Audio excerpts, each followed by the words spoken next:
Hey, what's up everyone? Tedrick85 here, and today I'm going to be talking about Battletoads for the NES. This game was developed by Rare and came out in 1991. This is one of the more popular games that came out during that time, and was also released in the arcades and on the Sega Genesis. I know a lot of people have played this game, and some who haven't. If you haven't played this game, then I think you're doing yourself a huge favor by saving yourself a lot of mental anguish. I'm not kidding. Battletoads is the hardest game I've ever played on the NES, bar none. Yes, I think it's even harder than Ghosts and Goblins, and that one was really challenging as well. To give you an idea, this game is so freaking difficult, I literally could not beat it without using a Game Genie, and even then I still had a hard time beating this game. To be perfectly honest, as much aggravation as this game has given me, even when I finally did beat the game, I didn't exactly feel like a winner. If anything, the first thing I did afterwards was grab myself a few aspirins for the massive headache that it caused me. Just reminiscing about this game is giving me one. But I thought I'd give my review of this game and warn others just how much of a nightmare this game is. You wanna know what the sad thing is? If the whole game would have been like the first two levels, this would have been a masterpiece, and I'd be happy to label it as such. The first two levels are fun to play. The graphics are good, the level layout is good, and most importantly, they're not too challenging. However, for some unknown reason, Rare decided to jack up the difficulty several notches. In fact, this game gets brutally difficult way too quickly, and I do mean brutally. From the third level on, this game turns into 8-bit hell. To tell the truth, I think hell might even be more enjoyable than playing the rest of this game. So get used to seeing your character's death animation over, and over, and over, and over again. Before I talk about the rest of the game, I should mention that not only are most of the levels difficult, but the controls aren't exactly the greatest. I noticed when I played that sometimes moving Rash and Zitz, the two Battletoads you play as, can be a bit awkward and skittish. This is another one of those games where jumping can be quite weird too, especially when your character's in midair. It's kinda hard to describe to those who haven't experienced this game, but sometimes when I jump it feels like I'm in zero gravity, whereas other times I feel like I'm underwater. Needless to say, this can cause huge problems, considering most of the second half of the game consists of vertical platforming levels, where one misstep can cause death. The storyline for this game is pretty basic too. One of the Battletoads named Pimple goes out with a princess named Angelica, and all seems well until both of them are captured by the evil Dark Queen and taken to a nearby planet. In other words, this is another damsel in distress tale, +1. As I stated before, you get to play the two remaining Toads, Rash and Zitz, depending on whether you are player 1 or player 2. Oh, and I should also mention that this game has arguably the best pause screen music I have ever heard. I'm sure most of you have already heard it, especially if you're a fan of the Angry Video Game Nerd. But if you haven't, then it's my pleasure to give you a sample of this awesome tune.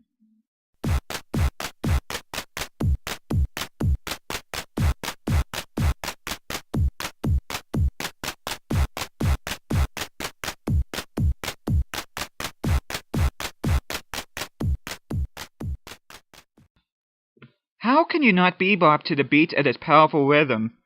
I'm not the least bit shy to say that when I played this as a kid, I would purposely have this game on pause so I can jam to it.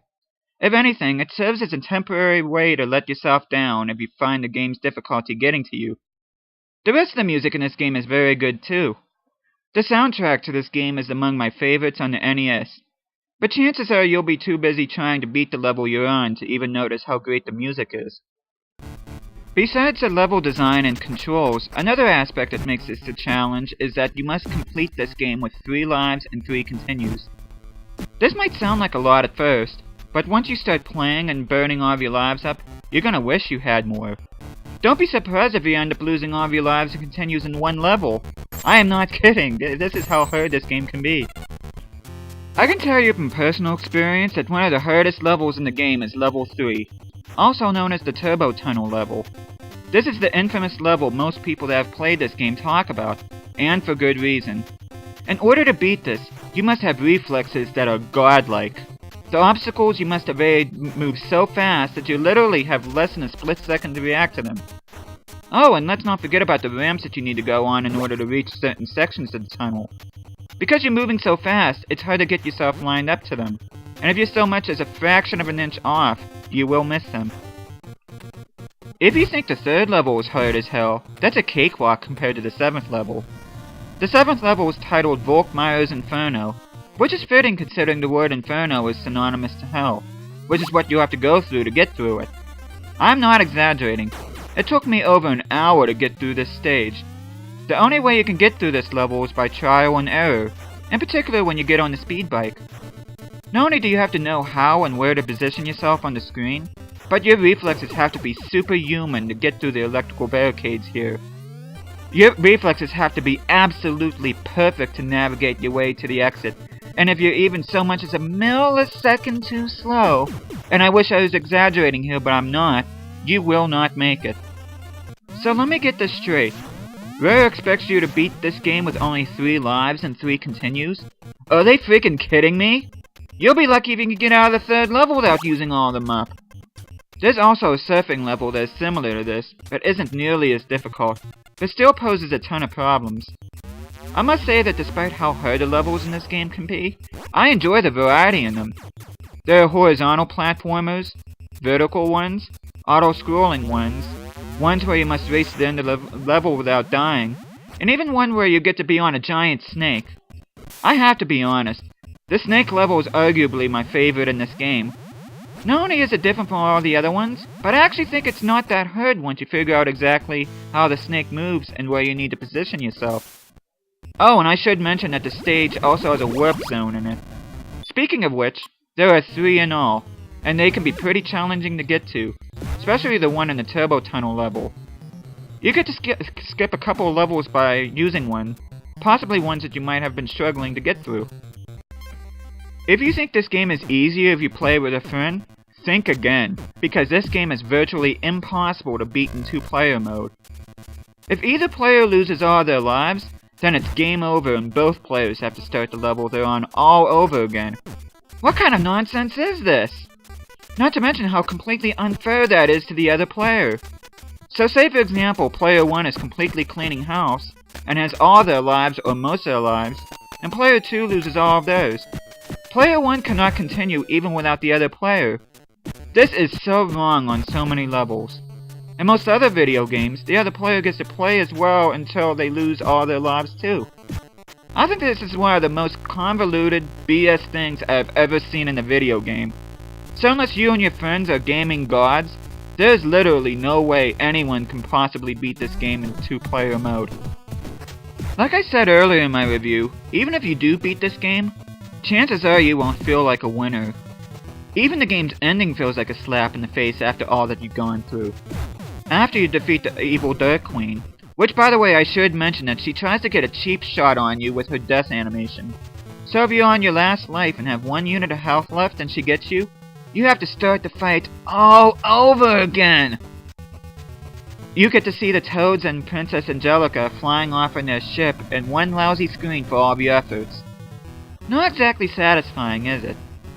If you do complete this game, give yourself a well-deserved pat on the back, because you certainly earned it. Despite my frustrations with this game, it's not a bad one. In fact, it's a pretty decent game, but the ludicrous difficulty level really provides a rather brutal and unsatisfying gaming experience. I have to admit I haven't played the Genesis version yet, though I've read that it's not much different from the NES one. I might play it on my own time in the future, but who knows. I'm just glad that the future Battletoads games weren't this hard and that the difficulty was toned down enough to make them at least enjoyable.